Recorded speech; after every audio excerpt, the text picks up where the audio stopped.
Good evening, students. Today we will study about our next topic, that is vaccine. आज हम पढ़ेंगे vaccine,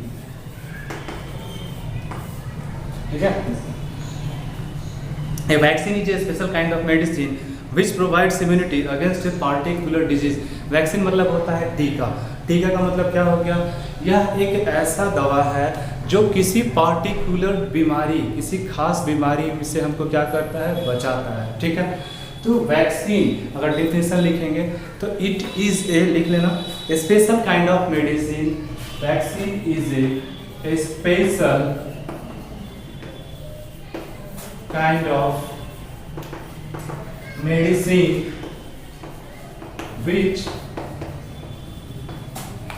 prevents us from a particular disease, ठीक है। तो कहा वैक्सीन क्या है? वैक्सीन एक वैसी खास दवा है जो हमको किसी खास बीमारी से क्या करता है, बचाता है। टीका हो गया, जैसे बीसीजी का टीका लेते हैं, ठीक है। पोलियो का वैक्सीन हमको लगता है, ड्रॉप पीते हैं। तो बेसिकली वे ऐसे दवा हैं, जैसे पोलियो का ड्रॉप हम लोग पीते हैं तो पोलियो बीमारी से हमको बचाता है। बीसीजी का वैक्सीन लगता है हम लोग को बचपन में, तो बचपन में बहुत सारे टीका वैक्सीन हमको लगते हैं ताकि आने वाले समय में उन डिजीज से हमको क्या किया जा सके, बचाया जा सके, ठीक है। तो वैक्सीन बेसिकली स्पेशल काइंड होता है मेडिसिन का जो हमको बचाता है। हर अलग अलग तरह के डिजीज के लिए अलग अलग तरह के वैक्सीन, जैसे पोलियो का वैक्सीन अलग होता है, बीसीजी होता है, ठीक है। यह अलग डिजीज का वैक्सीन है। कहने का मतलब डिजीज अलग हो गया तो उसके लिए जो वैक्सीन टीका आएगा वह भी क्या होगा, अलग होगा। Vaccine are given to healthy person so that they may not get certain disease through the life. ताकि पोलियो का ड्रॉप हमको पिलाया जाता है ताकि आने वाले समय में जीवन भर में हमको कभी पोलियो नहीं हो, ठीक है। तो वैक्सीन जो होता है एक हेल्दी पर्सन को दिया जाता है, एक स्वस्थ मनुष्य को दिया जाता है ताकि आने वाले समय में उसको क्या हो, जो वैक्सीन दिया जाता है तो उससे जो डिजीज है उसको बचाया जा सके, ठीक है। वर्किंग ऑफ ए वैक्सीन कैसे काम करता है? The when a disease carrying microbe enter our body, a body produces antibodies to fight the invader. कहा कि अगर मान लेते हैं हमारा बॉडी का, अगर हमारा बॉडी का जो सेल है, ठीक है, मान लेते हैं यहाँ पे जर्म्स आ गया, ठीक है। अब ये जर्म कैसा है, डिजीज काउजिंग है, बीमारी से होगा। तो यहाँ जैसे ही हमारे बॉडी के सेल के अंदर जर्म्स आएगा तो क्या होगा, जर्म्स यहाँ आया तो हमारे बॉडी के अंदर WBC है। WBC क्या बनाएगा, एंटीबॉडीज बनाएगा।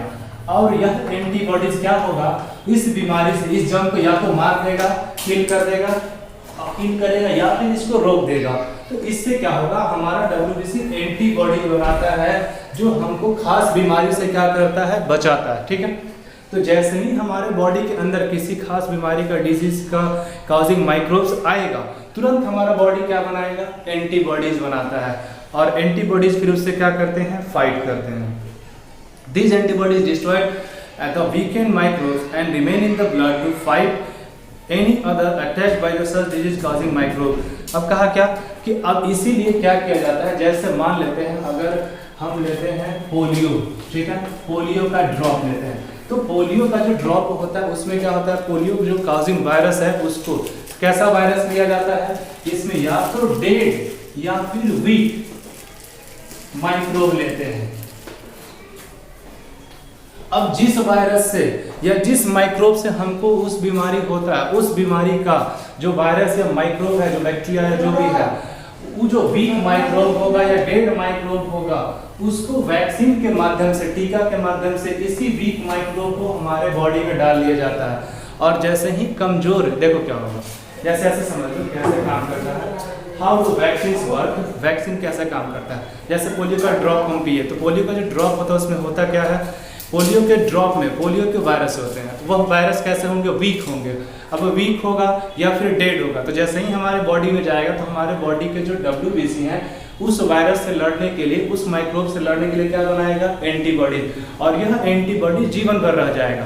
तो यह एंटीबॉडीज बना, इस वीक या डेड माइक्रोब को मार दिया। डेड है तो कोई दिक्कत नहीं, अगर वीक है तो इसको मार दिया, लेकिन मार दिया तो हमारे बॉडी में एंटीबॉडी बना रहा। अब दोबारा कभी भी अगर स्ट्रॉन्ग वायरस भी आ जाता है तो यह एंटीबॉडीज क्या करेगा, उससे लड़ेगा और हमको पोलियो या दूसरे जो डिजीज हैं उससे क्या करेगा, बचाएगा।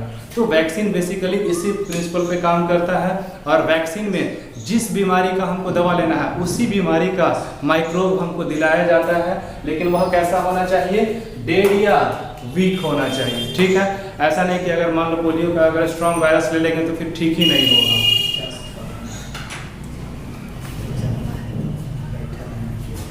Children are more sensitive. It is essential to protect all the children from harmful microbe। कहा कि चिल्ड्रन ज़्यादा सेंसिटिव होते हैं, बच्चे को ज़्यादा जल्दी डिजीज हो जाता है, तो सबसे ज़रूरी उन्हीं को बचाना होता है। ठीक है, हार्मफुल माइक्रोब से जैसे टीबी हो गया, स्मॉल पॉक्स हो गया, कॉलरा, पोलियो, वुफिंग कफ हो गया, टेटनस, इन्फ्लुएंजा, इन सारी चीज़ों का टीका लगाया जाता है। The practice of introduction of vaccine into the body is called vaccination।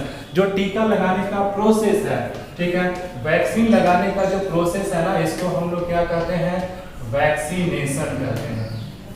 ठीक है, वैक्सीनेशन मतलब टीकाकरण। पोलियो का ड्रॉप पिलाया जाता है या बीसीजी का वैक्सीनेशन स्कूल में किया जाता है, तो वहाँ पे क्या होता है, वैक्सीनेशन किया जाता है, मतलब उसी के डेड या वीक वायरस को हमारे बॉडी में बचपन में डाल दिया जाता है और हमारा बॉडी उसके लिए क्या बना के रखता है, एंटीबॉडी। बाद में जब हम बड़े होंगे कभी भी उस तरह का वायरस हमारे बॉडी में आएगा तो ये जो एंटीबॉडीज पहले बने थे वही उससे लड़ेगा और उस बीमारी से हमको क्या करेगा, बचाएगा। ठीक है, under the pulse polio programme polio drops are given to children. कहा कि पल्स पोलियो प्रोग्राम के अंतर्गत पोलियो का जो ड्रॉप है बच्चों को पिलाया जाता है, छोटे बच्चों को पिलाया जाता है।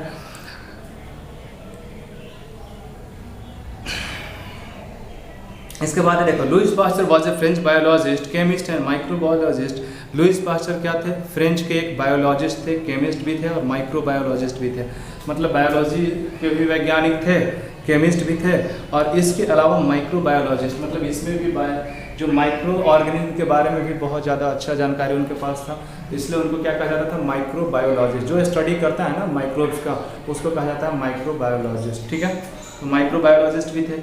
1857 में he discovered the fermentation process. Fermentation जो प्रोसेस होता है ना, किण्वन, फर्मेंटेशन में हम क्या करते हैं, जैसे जलेबी बनाते हैं तो रात में आटा को सान के रख देते हैं, ठीक है, जो होता है मैदा उसका, और उसको सान के रख दिए और सुबह में उसको बनाते हैं। तो इसके अंदर क्या होता है, रात भर में जो प्रोसेस चलता है फर्मेंटेशन, फर्मेंटेशन होगा।